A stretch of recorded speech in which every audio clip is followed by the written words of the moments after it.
بسم اللہ الرحمن الرحیم۔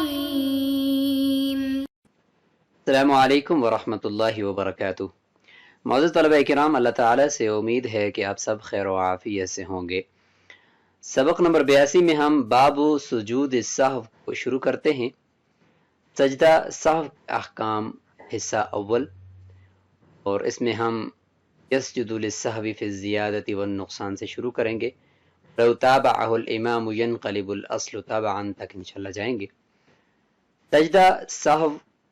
یعنی نماز کے اندر اگر کوئی بھول چوک ہو جائے، کوئی واجب بھول جائے، یا واجب کی زیادتی ہو جائے، یا فرائض مقرر ادا ہو جائیں، اس کو گویا پورا کرنے کے لیے سجدہ سہو آخر میں واجب ہوتا ہے۔ سنت کے چھوڑنے سے سجدہ سہو نہیں ہے، اور فرض ٹوٹ جائے تو سجدہ سہو نہیں ہے، بلکہ نماز ہی سرے سے فاسد ہو جاتی ہے۔ واجب بھول جائے، جیسا کہ آپ کہہ سکتے ہیں کہ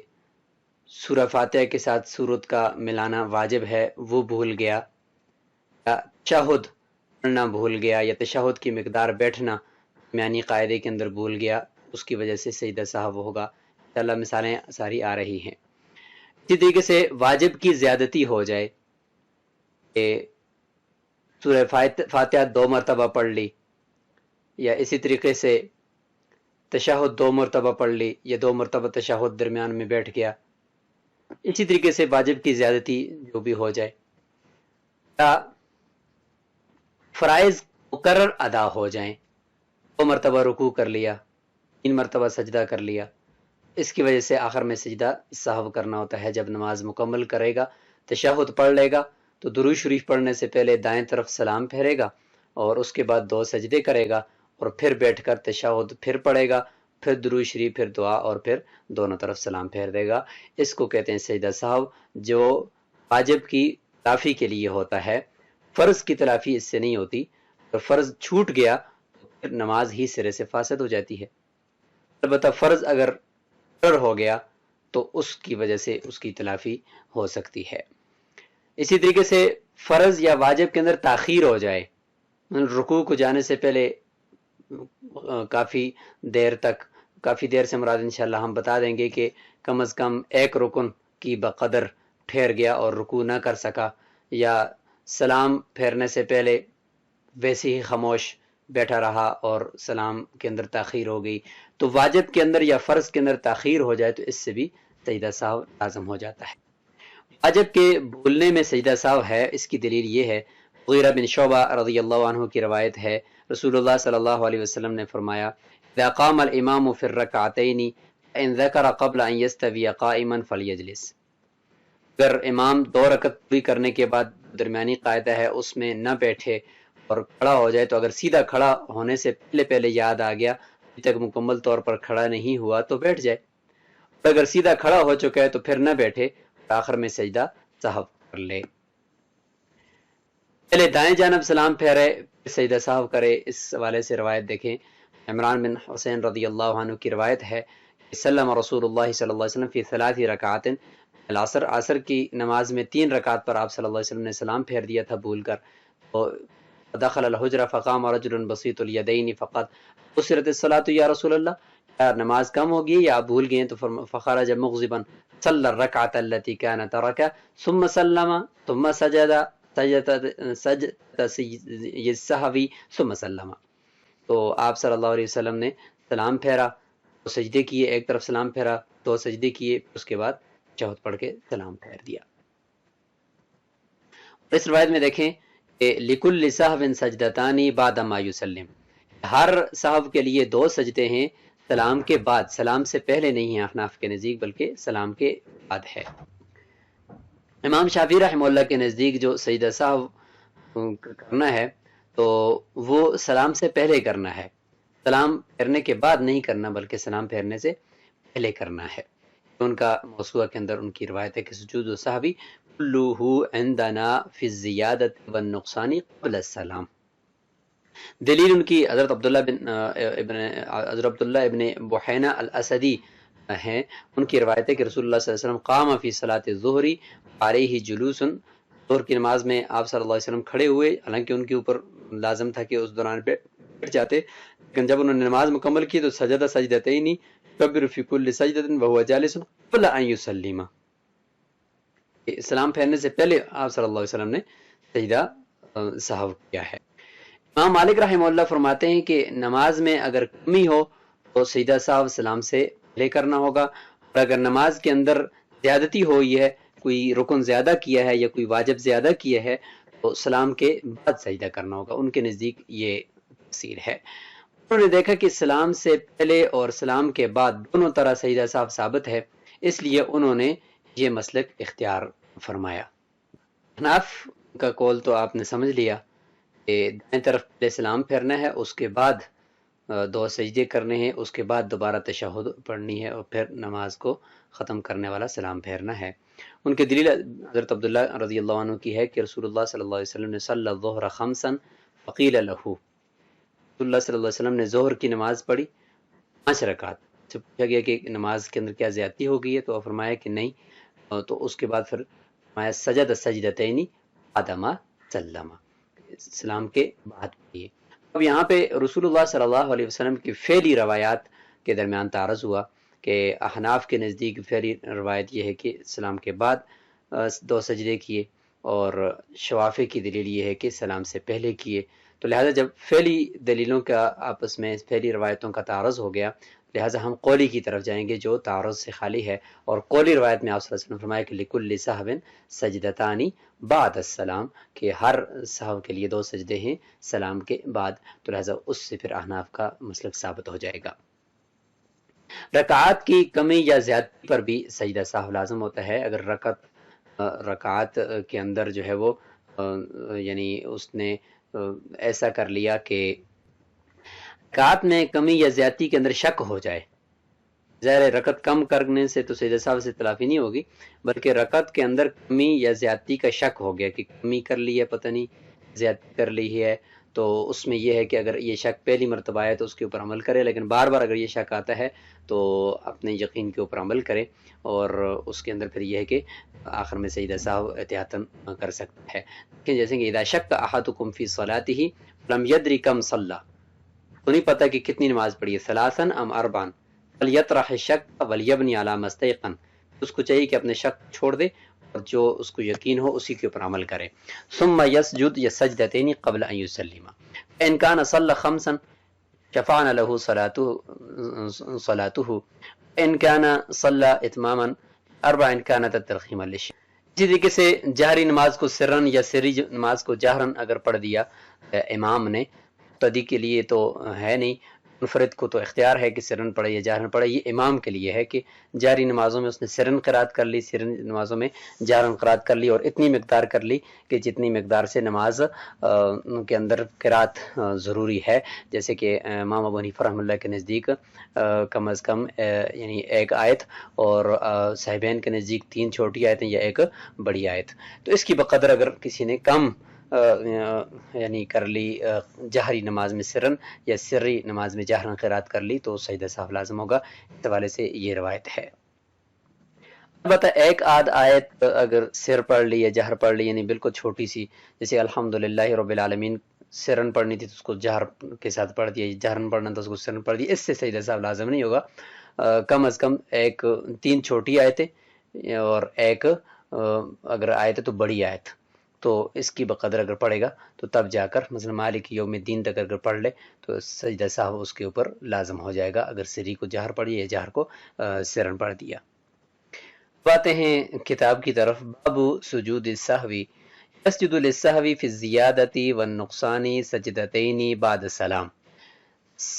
سجدہ سہو کرے گا نماز کے اندر اگر زیادتی کر لی واجب کی، نقصان واجب کی یا فرض کی، نقصان یا واجب کے اندر کمی کر دی، سجدتین 2 سجدے بعد السلام، سلام کے بعد، ایک طرف سلام پھیرے گا پھر سجدہ کرے گا، ثم یتشہد، اس کے بعد تشہد پڑھے گا، ثم یسلم، اور درود شریف کے بعد سلام پھیرے گا۔ یہ نماز سے اندر سجدہ سہو کا طریقہ بھی بتا دیا، اور کچھ نہ کچھ اس کے اسباب کی طرف بھی اشارہ کر دیا، طریقہ بھی بتا دیا۔ عند شافعی رحمہ اللہ یسجد قبل السلام، امام شافعی رحمہ اللہ کے نزدیک سلام کرنے سے پہلے سجدہ سہو کرنا ہے۔ لما روی انہ علیہ السلام سجد للسہو قبل السلام، جیسے کہ روایت ہے کہ رسول اللہ صلی اللہ علیہ وسلم نے سلام سے پہلے سجدہ کیا۔ علنا حناف کی دلیل قولہ علیہ السلام کل سہو سجدتان بعد السلام، ہر سہو کے لیے سجدہ ہے،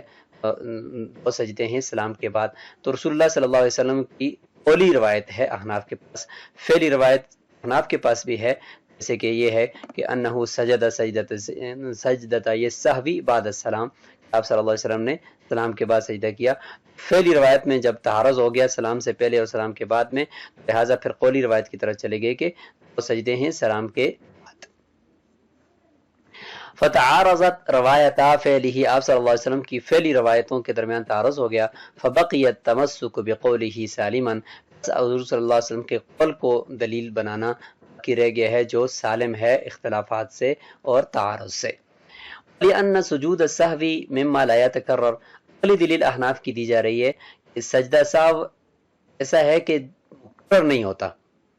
سجدہ سہو کے یہ ہے کہ آخر میں ہو، تاکہ بیچ میں جتنے بھی اگر نماز کے اندر غلطیاں اس طرح کی ہوئی ہیں جو سجدہ سہو کو لازم کرتی ہیں، تو ان سب کی طرف سے آخر میں سجدہ سہو کر دینا ہے ایک ہی مرتبہ۔ ایسا نہیں ہے کہ اگر 3 مرتبہ غلطی ہوئی ہے تو 3 مرتبہ سجدہ سہو کیا جائے، یعنی 6 سجدے کیے جائیں، ایسا نہیں ہے، بلکہ سجدہ سہو آخر میں سب کی طرف سے ہوتا ہے۔ جب سجدہ سہو کے اندر تکرار نہیں ہوتا تو فیؤخر عن السلام، پھر عقلی دلیل یہی تقاضا کرتی ہے کہ سلام سے اس کو مؤخر کرنا چاہیے۔ کیوں؟ حتی لو سہا عن السلام، حتیٰ کہ اگر کوئی نمازی سلام کے اندر بھی بھول جائے، مثلا سلام کے اندر تاخیر کر لی اس نے، آخر میں سلام پھیرنا تھا نا، تو اس کے اندر اس نے سلام پھیرنے کے اندر تاخیر کر دی، کچھ رکن کے بارے میں سوچنے لگ گیا، تو اس دوران وہ تاخیر ہوگی، تو واجب کے اندر تاخیر کی وجہ سے بھی سجدہ سہو ہوتا ہے۔ اب اگر آپ سلام سے پہلے سجدہ سہو اس کے اوپر لازم کر دیتے ہو تو ہو سکتا ہے کہ سجدہ سہو کرنے کے بعد پھر وہ سلام کے اندر تاخیر کی وجہ سے یا سلام کے اندر غلطی کی وجہ سے سجدہ سہو اس پر لازم ہو جائے، تو پھر وہ کیا دوبارہ سجدہ سہو کرے گا؟ اگر دوبارہ کرے گا تو یہ مقرر ہو گیا،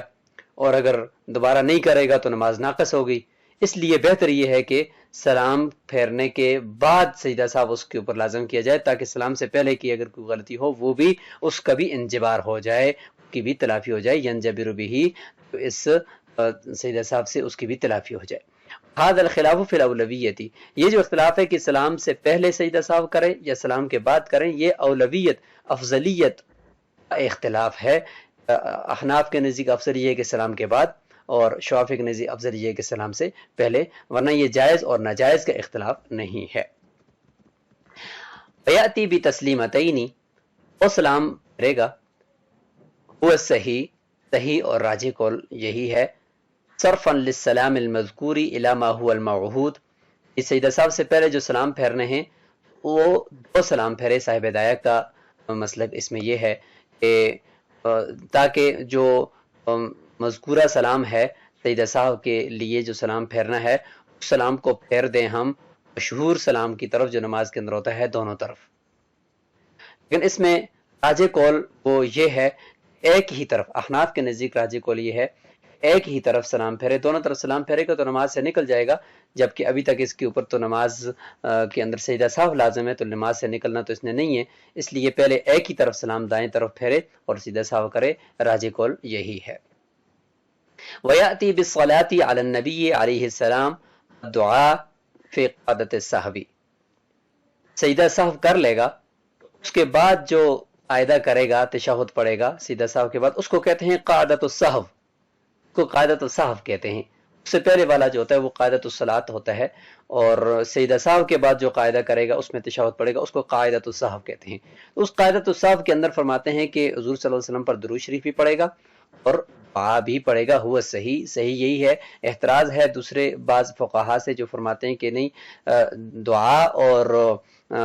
درود شریف یہ سجدہ سہو سے پہلے جو تشہد اس کے اندر پڑھ لے گا، سجدہ سہو کرے گا، لیکن راجح اور مقتدی قول یہی ہے کہ سجدہ سہو کے بعد جو قعدۃ السہو ہے اس کے اندر درود شریف اور دعا پڑھے، لأن دعا موضعہ آخر الصلاۃ، اس لیے کہ دعا کا جو مقام ہے وہ نماز کے آخر میں ہوتا ہے، تو لہذا نماز کے آخر تو سجدہ سہو کے بعد یہ۔ وَيَلْزَمُهُ السَّهْوُ إِذَا زَادَ فِي صَلَاتِهِ فِعْلًا مِّن جِنسِهَا لَيْسَ مِنْهَا، یہاں سے یہ بتاتے ہیں کہ نماز کے اندر سجدہ سہو کب لازم ہوتا ہے. فرماتے ہیں اس وقت لازم ہوتا ہے کہ جب نماز کے اندر کوئی فعل زیادہ کر دے، ایسا فعل جو نماز کی جنس کا ہو لیکن نماز کا جز نہ ہو. ایسا فعل نماز کی جنس سے ہو لیکن نماز کا جز نہ ہو. جیسے کہ رکوع نماز کی جنس میں سے ہے لیکن رکوع کر لینا تو دوسرا رکوع نماز کا جز نہیں ہے. تو اس طریقے سے اگر کوئی فعل زیادہ کر دیا کہ جو نماز کی جنس کا فعل ہے، نماز کے باہر کا کوئی فعل نہیں ہے، باہر کا کرے گا تو نماز ہی فاسد ہو جائے گی. نماز کے اندر کا یہی فعل ہے لیکن یہاں اس وقت اس نماز کا جز نہیں ہے، جیسے کہ دوسرا رکوع میں نے مثال دے دی، اس کی وجہ سے سجدہ سہو لازم ہوتا ہے. هذا يدل على ان سجدۃ السہو واجبۃ. اس سے پتہ چلا یلزمہ السہو سے سجدہ سہو واجب ہے، مسنون نہیں ہے. فقہا فرماتے ہیں مسنون ہے، لیکن فرماتے ہیں کہ اس سے پتہ چلا کہ اس کے اوپر لازم ہے. وہ صحیح راجح قول یہ ہے کہ سجدہ سہو کرنا واجب ہے، کیونکہ واجب کی تلافی، واجب چھوٹ جائے، واجب کے اندر کمی ہو جائے، زیادتی ہو جائے، تاخیر ہو جائے، اسی کی تلافی کرنی ہے تو جو چیز اس کی تلافی کے لیے ہوگی وہ چیز بھی واجب ہوگی. جس طریقے سے حج کے اندر اگر کوئی چھوٹ جاتا ہے واجب وغیرہ تو اس کی وجہ سے دم لازم ہوتا ہے، قربانی کرنی پڑتی ہے. لأنها تجب لجبر نقص مکن فی العبادہ، اس لیے کہ سجدہ سہو واجب ہوا ہے نقصان کی تلافی کے لیے، جو ایسا نقصان کہ جو عبادت کے اندر پیدا ہو گیا ہے اس کی تلافی کے لیے. تکون واجبۃ، وہ تلافی کرنے والی چیز بھی تو واجب ہوگی، سجدہ سہو بھی واجب ہوگا. دمائی فی الحج، جیسے حج کے اندر جو دم لازم ہوتے ہیں وہ بھی واجب تلافی کے لیے ہوتے ہیں، وہ بھی واجب ہیں. اذا کان واجبا، جب سجدہ سہو واجب ہے، لا یجب الا بترک واجب، بس یہ واجب اس وقت نہیں سوائے، یعنی یہ واجب نہیں ہوگا سوائے کسی واجب کو چھوڑنے کے، یا واجب کے اندر تاخیر کے، یا رکن کے اندر تاخیر کے، ساہین بھول کر. ھذا هو الاصل، یہی اصول ہے، یہی سجدہ سہو کا ضابطہ ہے کہ جو چیز تلافی کرنے والے ہوگی وہ واجب ہوگی. اور واجب بھی پھر یہ ایسا نہیں ہوگا کہ سنت کو چھوڑنے کی وجہ سے، مستحب کو چھوڑنے کی وجہ سے بھی واجب ہو جائے، بلکہ کسی واجب کو ترک کرنے کی وجہ سے، واجب کے اندر تاخیر کی وجہ سے، یا کسی فرض یا رکن کے اندر تاخیر کی وجہ سے بھول کر. اگر جان بوجھ کر کرے گا تو نماز ہی فاسد ہو جائے گی رکن کے اندر. اگر رکوع کے اندر تاخیر جان بوجھ کر لیا، سجدے کے اندر تاخیر جان بوجھ کر دیا، یا اس کو، تو اس وجہ سے ہیں کہ سجدہ سہو لازم ہوگا. اگر جان بوجھ کر کرے گا تو سجدہ سہو لازم نہیں ہوگا، نماز ہی فاسد ہو جائے گی. ھذا هو الاصل، یہ اصول ہے. انما وجبت بالزیادتی، سجدہ سہو واجب کے اندر زیادتی کی وجہ سے بھی لازم ہوتا ہے. جیسے کہ ابھی متن میں ہم نے دیکھا کہ اگر زیادتی کر لے واجب کی تو اس کی وجہ سے سجدہ سہو لازم ہوتا ہے. تو اس کی تشریح صاحب ہدایہ یہاں پہ اس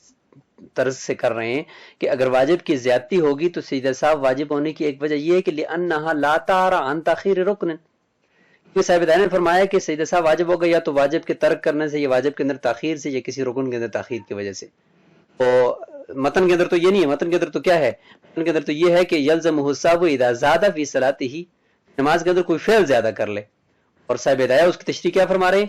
بترک واجب او تاخیرہ او تاخیر رکن، اس میں تو کسی واجب کی زیادتی کا ذکر صاحب ہدایہ نہیں فرما رہے. تو اس کی وجہ بتاتے ہیں، زیادتی بھی جب ہو رہی ہوتی ہے نا نماز میں، تو اس کی وجہ سے سجدہ سہو ہم اس لیے لازم کرتے ہیں کہ جب ایک رکن کو 2 مرتبہ، ایک واجب کو 2 مرتبہ ادا کرے گا تو یہ بھی تو دوسرے رکن کی، اگلے رکن کی تاخیر سے خالی نہیں ہے، یا کسی واجب کو ترک کرنے سے، یعنی کسی واجب کو ترک کرنے سے خالی نہیں ہے. مثال کے طور پر اگر 2 مرتبہ رکوع کر لیا، اگلا رکن یعنی سجدہ کے اندر تاخیر ہوئی نا، تو اس کے اندر بھی گویا کہ یہ واجب کی تاخیر ہوگی یا ایک رکن کی تاخیر ہوگی. یہاں پر بھی دیکھیں ایسا ہو گیا. اور ترک واجبن، یا کہیں پہ واجب کو ترک کرنا بھی لازم آئے گا، جیسے کہ مثال کے طور پر 5ویں رکعت کے لیے کھڑا ہو گیا اور اس کے بعد پھر حکم یہ ہے کہ اس کے ساتھ چھٹی ملا لے اور وہ نفل بن جائیں گی اور آخر میں سجدہ سہو کر لے. تو دیکھیں اس نے اسلام کو چھوڑ دیا تو واجب کو ترک کر دیا نا، اور اسی طریقے سے درمیان میں قاعدے کو چھوڑ دیا، کھڑا ہو گیا، واجب کا ترک ہو گیا نا. تو اگرچہ ایک طرف زیادتی ہوئی لیکن دوسری طرف ترک لازم آ گیا. تو اس وجہ سے اگر کہیں پہ زیادتی ہوتی بھی ہے تو کہیں کسی جگہ پر رکن کی تاخیر ہو رہی ہوتی ہے، کسی جگہ پر واجب کا ترک ہو رہا ہوتا ہے، اسی وجہ سے سجدہ سہو لازم ہو رہا ہوتا ہے. قال ويلزمه اذا ترك فعلا مسنونا، پہلے تو زیادتی سے متعلق گفتگو ہوئی، فرماتے ہیں کہ سجدہ سہو لازم ہوگا اس صورت میں بھی جب کوئی فعل چھوڑ دے، ایسا فعل جو کہ مسنون ہو، جبکہ ہم نے ابھی پڑھا ہے کہ فعل مسنون کی وجہ سے تو سجدہ سہو نہیں لازم ہوتا، تو یہاں پہ کیا فرمایا کہ سجدہ فعل مسنون کو چھوڑ دیا تو سجدہ سہو لازم ہوگا، تو اس کی تشریح صاحب ہدایت فرماتے ہیں کہ انہ اراد بہ فعلا واجبا، فعل مسنون سے مراد یہاں پہ فعل واجب ہے صاحب ہدایت کی مراد، ہاں الا انہ اراد بتسمیتہ سنتا، اس فعل واجب کو فعل مسنون کا نام اس لیے دیا ہے ان وجوبہا ثبت بالسنہ، وہ جو فعل واجب ہے وہ چونکہ سنت سے ثابت ہے اس لیے اس کا نام ہی فعل مسنون رکھ دیا۔ حقیقت میں فعل واجب کی وجہ سے سیدھا سوا مقصود ہوتا ہے بتانا یہاں پر، لیکن وہ چونکہ سیدھا وہ جو فعل ہے وہ سنت سے ثابت ہے اس کا وجوب، تو اس لیے اس کو فعل مسنون قرار دے دیا۔ قال او ترک قراءۃ الفاتحہ، یہ کہ سورہ فاتحہ کی قرات کو ترک کر دیا، اس وجہ سے بھی چونکہ واجب کو چھوڑ دیا ہے، یا نہ واجبتن سجدہ سہو لازم ہوگا، قنوت کو چھوڑ دیا، تشہد کو چھوڑ دیا، یہ سب چیزیں جو کہ واجبات ہیں لہذا اس کی وجہ سے بھی سجدہ سہو لازم ہوگا۔ اور تکبیرات العیدین، یا عیدین کی تکبیرات چھوڑ دی، لأنہا واجبات، یہ سارے واجبات ہیں، ان کے چھوڑنے سے سجدہ سہو لازم ہوتا ہے۔ انہو علیہ السلام واظب علیہا من غیر ترکیہا مرتن، کیونکہ آپ صلی اللہ علیہ وسلم نے ان سب کے اوپر مواظبت فرمائی ہے اور کبھی بھی ان کو چھوڑا نہیں ہے۔ وہی امارۃ الوجوب، جب چھوڑا نہیں ہے کبھی بھی تو یہی وجوب کی علامت ہے۔ انہا تضاف الی جمیع الصلاۃ، اور دوسری بات یہ ہے کہ یہ تکبیرات العیدین، قنوت اور اسی طریقے سے یہ جو ہمارے تشہد ہے، یہ ساری کی ساری مضاف ہوتے ہیں، منسوب ہوتے ہیں کس کی طرف؟ جمیع الصلاۃ، نماز کی طرف، مکمل نماز کی طرف۔ جیسے کیا کہا جاتا ہے؟ قنوت الفطر، فطر کا قنوت، وطر نماز ہے، مکمل نماز ہے، اس کی طرف اس کی اضافت ہوتی ہے۔ تکبیرات العیدین، عیدین کی نماز کی طرف اس کی اضافت ہو رہی ہے۔ تشہد الصلاۃ، نماز کی تشہد، تو دیکھیں نماز کی طرف اس کی اضافت ہو رہی ہوتی ہے ان سب کی، لہذا فضل اس بات پر دلالت کرتی ہے کہ انہا من خصائصہا، یہ جو افعال ہیں یہ نماز کی خصائص میں سے ہیں، نماز کے ساتھ خاص ہیں۔ فذالک بالوجوب، اور یہ جو اختصاص ہوتا ہے یہ واجب ہونے کی وجہ سے یہ ہو سکتا ہے، اس کے علاوہ نہیں ہو سکتا۔ ظاہر ہے کہ سنت اور مستحبات جو ہیں وہ خصائص نہیں ہوتے، وہ ان کا اختصاص نہیں ہوتا، واجبات کا ہی اختصاص ہوتا ہے، اس لیے ان کو مضاف کیا جاتا ہے نماز کی طرف۔ ثم ذکر التشہد یحتمل القاعدۃ الاولی والثانیہ، فرماتے ہیں کہ یہ جو تشہد کا ذکر کیا نا کہ تشہد بھی لازم ہے، جیسے کہ یہاں پہ دیکھیں تشہد کی کرنے کی وجہ سے بھی سجدہ سہو لازم ہوگا۔ فرماتے ہیں یہ جو تشہد کا ذکر ہے یحتمل القاعدۃ الاولی والثانیہ، یعنی قاعدہ اولا اندر بیٹھنا، قاعدہ ثانیہ جو آخر میں فرض ہے اس کے اندر بیٹھنا، ان دونوں کے اندر جو بیٹھنے کی حالت ہے اس کا بھی احتمال رکھتا ہے کہ اگر اس کو کسی نے چھوڑ دیا تو سجدہ سہو لازم ہوگا۔ والقراءۃ فیہما، اور ان کے اندر جو تشہد پڑھنا ہوتا ہے اس کے اوپر بھی اس تشہد کا اطلاق ہوتا ہے، وہ بھی اس کو بھی وہ شامل ہے کہ وکل ذالک واجب، یہ سارے کے سارے واجب ہیں، لہذا ان کے چھوڑنے کی وجہ سے سجدہ سہو لازم ہوگا۔ فیہا سجدۃ السہو هو الصحیح، لہذا ان کے یعنی اس واجب کے اندر سجدہ سہو ہوتا ہے، راجح اور مفتبق اور یہی ہے۔ جہر الامام فیما یخافت، امام اگر جہرن قرات کر لے اس نماز کے اندر جو جس کے اندر سرن قرات کی جاتی ہے، یعنی ظہر اور عصر کی نماز ہے مثلا، او خافتا یا سرن قرات کر لی فیما یجہر، اس نماز کے اندر جس میں جہرن قرات کی جاتی ہے جیسے مغرب، عشاء اور فجر کی نماز، تلزمہ سجدۃ السہو، تو اس کے اوپر دو سجدہ سہو کے دو سجدے لازم ہوں گے۔ لأن الجہر فی موضعہ والمخافتۃ فی موضعہا الواجبات، اس لیے کہ جہرن قرات اپنی جگہ پر اور سرن قرات اپنے محل میں وہ واجبات میں سے ہے، واجب ہے وہاں پر، لہذا جب واجب ہے تو واجب کرنے کی وجہ سے سجدہ سہو لازم ہوگا۔ اختلافت الروایات فی المقدار، مقدار کے اندر اختلاف ہے کہ کتنی مقدار سرن کو جہر یا جہرن کو سرن پڑھ دیا تو سجدہ سہو لازم ہوگا، تو کہتے ہیں کہ الاصح، اصح اور راجح کو یہ ہے کہ قدر ما تجوز به الصلاۃ فی الفصلین، دونوں صورتوں میں یعنی سر کو جہر یا جہر کو سر کی جو فصلیں ہیں ان دونوں کے اندر جتنی مقدار نماز کے اندر جتنی مقدار قرات سے نماز جائز ہو جاتی ہے اتنی مقدار اگر سرن پڑھی یا اتنی مقدار اگر سر کو جہر پڑھ دیا تو سجدہ سہو لازم ہوگا، اس سے کم میں نہیں ہے۔ لأن اليسير من الجهر والإخفاء لا يمكن الاحتراز عنه، اس لیے کہ تھوڑا بہت جہر کر دینا یا یعنی کم از کم چھوٹی سی آیت جیسے کہ میں نے بتایا الحمدللہ رب العالمین، یا اسی طریقے سے صرف مالک یوم الدین کو سر کو جار یا جہر کو سر پڑتی ہے تو اس سے سجدہ سہو لازم نہیں ہوگا، کیونکہ اس سے بچنا ممکن نہیں ہے، کبھی انسان سے ایسا ہو جاتا ہے۔ وعن الکثیر ممکن، اور زیادہ سے ممکن ہے کہ انسان کو یاد آ جاتا ہے کہ یہاں پہ سرن قرات کرنی ہے یا جہرن کرنی ہے۔ وما تصح به الصلاۃ کثیر، اور جتنی مقدار سے نماز درست ہو جاتی ہے اتنی مقدار کو کثیر کہا گیا ہے، 3 آیتیں چھوٹی اور 1 آیت بڑی۔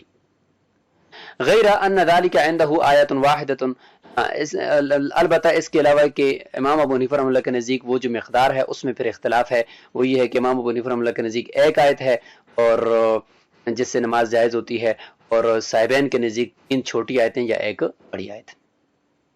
وهذا في حق الامام، سر اور جہر کے اندر سجدہ سہو کا جو مسئلہ ہے یہ امام کے حق میں ہے، منفرد کے حق میں نہیں ہے، لأن الجہر والمخافتۃ من خصائص الجماعہ، اس لیے کہ جہرن اور جہر کرنا یا اخفاء کرنا نماز کی اندر قرات میں وہ جماعت کے خصائص میں سے ہے، اور منفرد کو اکیلا ہے اس کو تو اختیار ہوتا ہے۔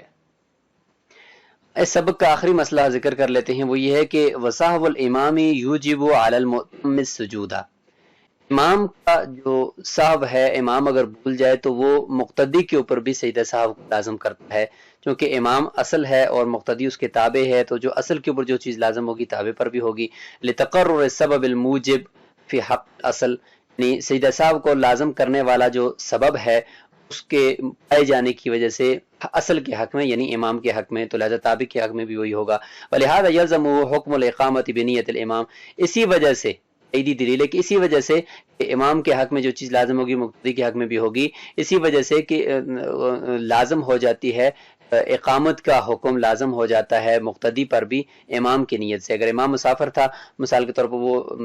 2 رکعت نماز پڑھا رہا تھا، اس طرح اس کی نیت بدل گئی اور اس نے 4 رکعت شروع کر دی، تو مقتدی کے لیے بھی وہی 4 رکعت ہوں گی۔ فَإِن لَمْ يَسْجُدِ الْإِمَامُ لَمْ يَسْجُدِ الْمُؤْتَمُّ، بس اگر امام نے سجدہ سہو نہیں کیا، مقتدی کو پتہ ہے کہ امام بھولا ہوا ہے لیکن امام نے سجدہ نہیں کیا، تو مقتدی سے سجدہ سہو نہیں کرے گا، لأنه يصير مخالفا، اگر وہ سجدہ سہو مقتدی کرنے لگ جائے گا تو وہ امام کے مخالف کام کرنے لگ جائے گا۔ ملتزم الاداء الا متابعا، جبکہ مقتدی نے جو نماز کی ادائیگی کا التزام کیا ہے، نیت کی ہے، وہ امام کے تابع ہو کر کی ہے، امام کے تابع ہو کر ہی سارا کچھ کرے گا۔ فإن سہل المؤتم، اگر مقتدی بھول جائے، مقتدی کے اوپر سجدہ سہو لازم ہو گئے، کہتے ہیں کہ لم یلزم الامام ولا المؤتم السجود، نہ امام پر سجدہ سہو لازم ہے نہ اس مقتدی پر سجدہ سہو لازم ہے، لأنه لو سجد وحده، اس لیے کہ اگر وہ مقتدی اکیلا سجدہ سہو کر لے تو کان مخالفا لامامہ، وہ اپنے امام کی مخالفت کر جائے گا۔ ولو تابعه الامام، اگر امام اس کے تابع ہو کر مقتدی کے بھول کی وجہ سے امام کے اوپر بھی سجدہ سہو لازم ہو جائے اور وہ بھی سجدہ سہو کر لے، تو ينقلب الاصل طبعا، تو یہ تو اصل ہے وہ پلٹ کر تابع بن جائے گی، کہ امام اصل ہے، امام پھر مقتدی کے تابع ہو جائے گا اور اس کے سجدہ سہو پر سجدہ سہو کر رہا ہوگا، تو اس لیے یہاں پر مقتدی پر ہے نہ ہی امام پر ہے۔ یہاں پر سبق کو روک لیتے ہیں، اگلے سبق کے اندر انشاءاللہ مزید کچھ رکعات سے متعلق گفتگو کریں گے کہ ان کے اندر کمی زیادتی سے کس طریقے سے سجدہ سہو لازم آتا ہے۔ السلام علیکم ورحمۃ اللہ وبرکاتہ۔